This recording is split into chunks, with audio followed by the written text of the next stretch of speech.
प्रणाम दोस्तों। आज आप जानते हो कि शरीर के सारे तंत्र या सिग्नल्स वगैरह हार्मोन्स भेजता है।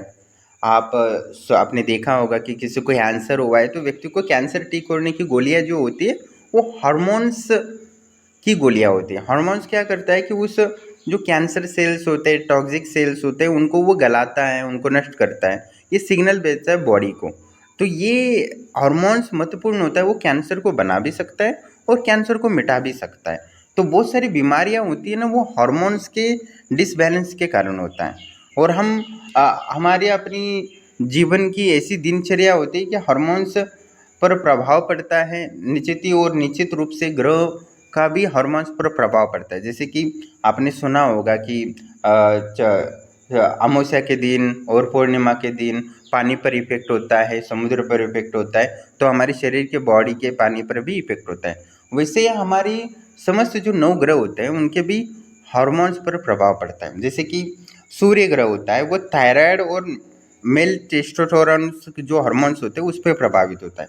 इसके प्रभावित होने से क्या होता है कि शरीर कमज़ोर होने लगता है, थकावट महसूस होता है, प्रतिरोध क्षमता कम हो जाती है, और सेक्स करने की क्षमता होती है वो भी कम होता है। और इसका कारण जब सूर्य नकारात्मक प्रभाव पड़ता है तो हार्मोन्स पर नकारात्मक प्रभाव पड़ता है, तो मन पर भी प्रभाव पड़ता है। क्योंकि यह जो हार्मोन्स है वो शरीर, मन, बुद्धि और चित्त पर चारों पर प्रभाव पड़ता है। तो सूर्य ग्रह के जो पर का प्रभाव थायराइड और मेल टेस्टोस्टेरोन हार्मोन्स पर पड़ेगा तो निश्चित ही मन पर भी प्रभाव पड़ेगा। तो उसका संबंध आत्मविश्वास की कमी के कारण बन जाता है। फिर क्रोध आने लगता है, अहंकार आने लगता है, और बुद्धि पर भी इसका असर होता है। निर्णय क्षमता की कमजोरी हो जाती है, वो अस्थिर विचार हो जाता है, उसको समझ नहीं आता कि कौन सा भाग्य के लिए मेरे अच्छा है, भविष्य के लिए अच्छा है। वो कन्फ्यूजन में जीने लगता है, वो दृढ़ता होती है ना, वो कम हो जाता है। तो जो चित्त पर भी ग्रह दोष का प्रभाव पड़ता है, मतलब हार्मोन्स, मतलब थायराइड और टेस्टोस्टेरोन जो क्षमता होती है वो नेतृत्व क्षमता, असमर्थता की कमी महसूस करता है। समस्या कहाँ है क्या नहीं है वो समझने की क्षमता ही क्षीण हो जाती है। इसलिए सूर्य ग्रह को मजबूत करेंगे तो थायराइड अच्छा होगा आपका, मेल टेस्टोस्टेरोन अच्छा होगा तो आपको बॉडी अच्छी बनेगी। नहीं तो आप दुबले पतले बनोगे, कमज़ोर बनोगे, और उसके कारण थकावट वगैरह होगा, आत्मविश्वास की कमी होगी, मन पर प्रभाव पड़ेगा, बुद्धि भी कमज़ोर हो जाएगी, चित्त भी एकदम दृढ़ता या समर्थवान महसूस नहीं करेगा। वैसे ही जब चंद्र ग्रह होता है वो सेरोटोनिन और मेलाटोनिन जो हार्मोन्स होते हैं वो उसको प्रभावित करता है। तो ये शरीर पर क्या प्रभाव पड़ता है कि नींद की गड़बड़ी होने लगती है, रात को नींद आने नहीं लगती, शारीरिक असंतुलन होने लगता है, चिंता, भय और डिप्रेशन, मूड स्विंग वगैरह मन पर प्रभाव पड़ता है इस हार्मोन्स के कारण। और जो कल्पना शक्ति होती है वो सेरोटोनिन और मेलाटोनिन के लिए बहुत ज़रूरी होता है, तभी हम कल्पना शक्ति कर सकते हैं। भविष्य की कल्पना करेंगे अच्छे तो ही हम भविष्य के लिए कुछ कर सकते हैं ना। और उसके कारण चित्त में अशांति निर्माण होती है, भावनात्मक अशुद्धि कर देती है, रात को नींद नहीं आती है, गलत विचार आते हैं। तो ये सब चंद्र ग्रहण का प्रभाव सेरोटोनिन और मेलाटोनिन हार्मोन्स में प्रभाव पड़ता है, तो ये सारे दोष आने लगते हैं। जब मंगल ग्रह का जो एड्रेनालिन और टेस्टोस्टेरोन जो हार्मोन्स होते हैं उस पर भी प्रभाव होता है।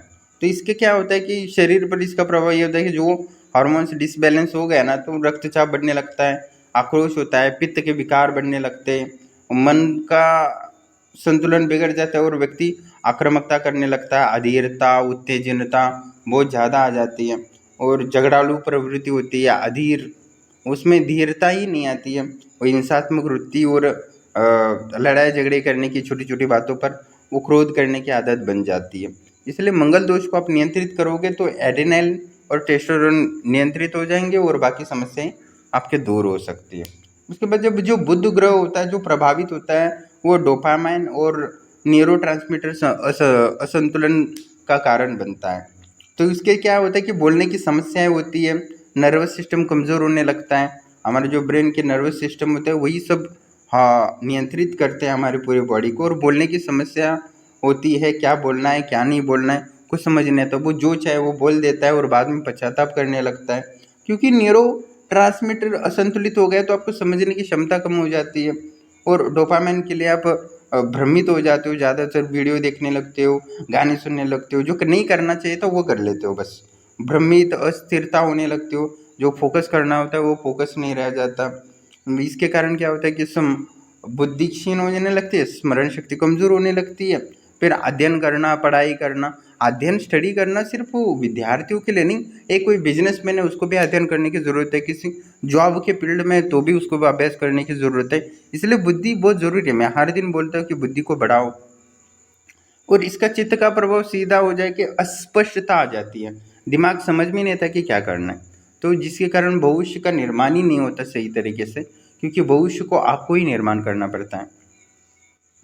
उसके बाद जो गुरु होता है वो इंसुलिन और पिट्यूटरी हार्मोन्स होते हैं उस पर नियंत्रित कर। इंसुलिन और पिट्यूटरी हार्मोन्स होता है वो शरीर को वजन बढ़ाने में, डायबिटीज और वसा बढ़ाने में बहुत महत्वपूर्ण होता है। वो नियंत्रित करता है, वो संतुलित रखता है। वो असंतुलित हो जाएगा तो लोलुपता, आलस्य, गलत निर्णय, अधूरी योजनाएं, ये इसका बुद्धि पर प्रभाव पड़ता है। और चित्त पर ये प्रभाव पड़ता है, आध्यात्मिक भ्रम हो जाता है, अज्ञानता होता है। वो जो आध्यात्मिक नहीं होता उसके भ्रमित करना होता है, अंधश्रद्धा में पड़ने लगता है उसका दिमाग, क्योंकि लालच आ जाता है इतना, तो अंधश्रद्धा में ही पड़ेगा ना, इसमें कोई संशय नहीं है। जब जो शुक्र ग्रह होता है वो ऑक्सीडेशन और एस्ट्रोजन और प्रोजेस्टेशन, ये 3 हार्मोन्स को नियंत्रित करता है। और इसका शरीर पर यह प्रभाव पड़ता है कि कामइच्छा असंतुलन होने लगता है, प्रजनन समस्याएं होने लगती है। और इसका मन का प्रभाव ये होता है, मन इतना गंदा हो जाता है, वासना, मोह, चंचलता में पड़ा रहता है।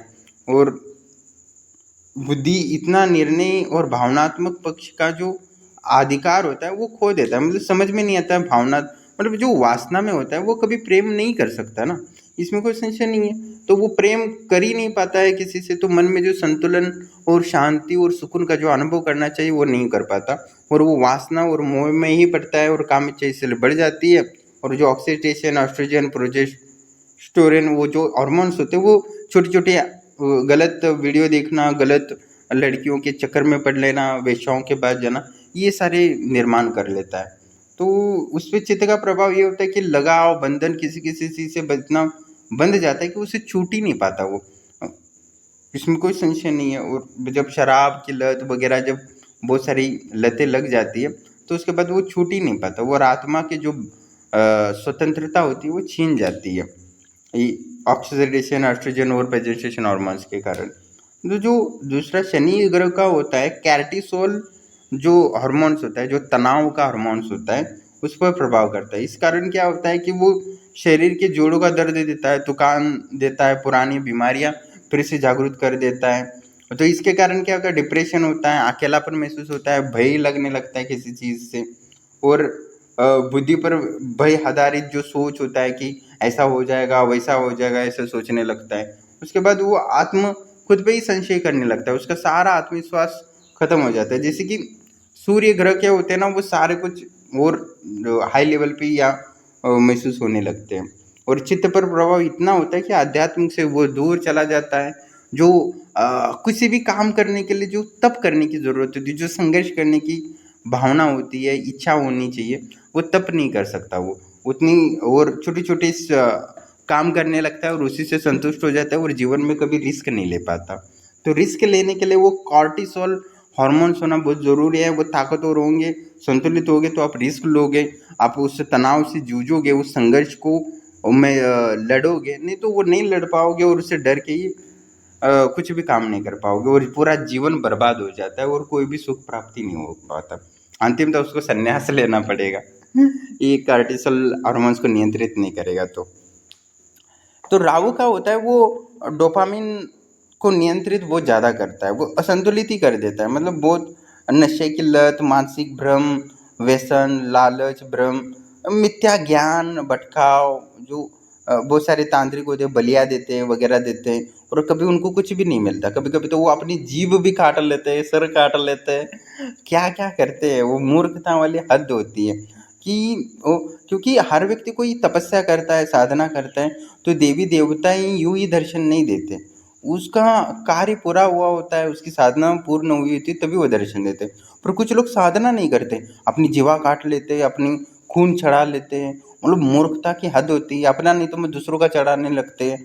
दूसरों की बलियाँ देने लगते हैं। ये सब राहु दोष के कारण होता है। वो उसका डोपामाइन है ना असंतुलित हो जाता है, एकदम क्रोध में, हिंसा में उसको आनंद आने लगता है और इसके कारण बहुत जेल वगैरह बहुत कुछ होता है और जीवन बर्बाद होता है और नशा वगैरह, भ्रम, ये बहुत कुछ हो जाता है। ये डोपामाइन का असंतुलन हो जाए तो उसको दूसरों को मारने में, दूसरों को तकलीफ देने में बहुत भयंकर टॉक्सिक पीपल कहते हैं, बोलते हैं ना जैसे वो हो जाता है उनके।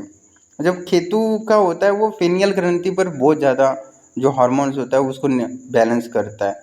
वो इसके कारण क्या होता है, अपच निर्माण होता है, हमारे तो जो तांत्रिक समस्याएं होती है उस पर नियंत्रित करता है और वो जीवन संसार से ना कुछ रस लेने का मन ही नहीं करता उसको, और सूक्ष्म ज्ञान में उलझने लगता है कि ऐसा हो सकता है, भगवान हो सकता है, परमात्मा हो सकता है, और वो अति आध्यात्मिक और भौतिकता से मोहभंग हो जाता है। क्योंकि जीवन में जीने के लिए ना एक ज़रूरी होता है कि हमें कुछ इच्छाएं हैं, कामना हो, वो नहीं होता तो व्यक्ति आत्महत्या कर लेता है। तो ये जो फीनियल ग्रंथि होती है उसको अनबैलेंस हो जाएगा तो व्यक्ति आत्महत्या ही कर लेता है और एंड कर लेता है अपने जीवन का।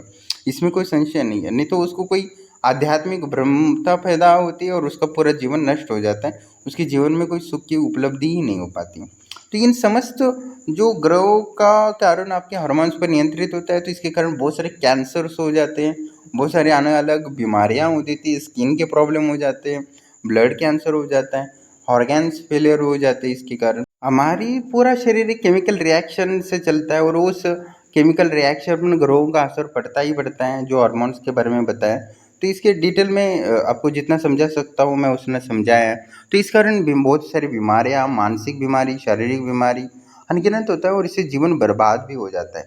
इसलिए तांत्रिक यज्ञ के माध्यम से इन हार्मोन्स को आप नियंत्रित कर सकते हो और बीमारियों से रक्षा हो सकती हो, और इसके माध्यम से भविष्य में होने वाली बीमारियों से भी रक्षा कर सकते हो। और कौन सी बीमारी आपको हो सकती है ये भी मैं आपको बता सकता हूँ, इसमें कोई संशय नहीं है। क्योंकि हार्मोन्स आपको कौन सा बिगड़ने वाला है, कौन से ग्रह दोष के कारण, इसके कारण आपकी कौन सा बीमारी आपको कब हो सकती है, कौन से नक्षत्र ग्रह के विश्लेषण करके आप जान सकते हो। और आपको इस समस्या का निवारण चाहते हो तो आप तांत्रिक यज्ञ कर सकते हो, जो आश्रम के नंबर पे संपर्क करके। और आप इसके बारे में अपने हार्मोन्स को नियंत्रित करना चाहते हो या उसके बारे में जानना चाहते हो तो उसके लिए भी आप मुझसे कॉल पे बात कर सकते हो, इसमें कोई संशय नहीं।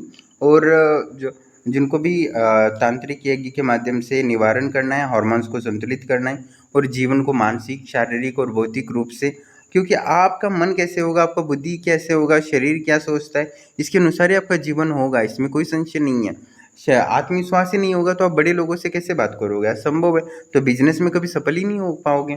और बुध खराब होगा तो आप कभी जॉब वगैरह नहीं कर पाओगे। शनि कमजोर होगा तो नीचे से आप छोटे मोटे जॉब करने लगोगे। तो बहुत सारी समस्याएं होती है। बस ग्रह दोषों को और शरीर के हार्मोन्स को नियंत्रित करेंगे तो आपका भाग्य बदल सकता है। तो तांत्रिक योगी जो करना चाहते हैं वो व्हाट्सएप पे मैसेज कर सकते हैं और अधिक जानकारी के लिए मुझे कॉल भी कर सकते हैं 11 से 3 के बीच में। और इसके जीवन बहुत बदलता है सूक्ष्म से सूक्ष्म। मैं आगे और विस्तार से इसके वीडियो में डालूंगा आपको।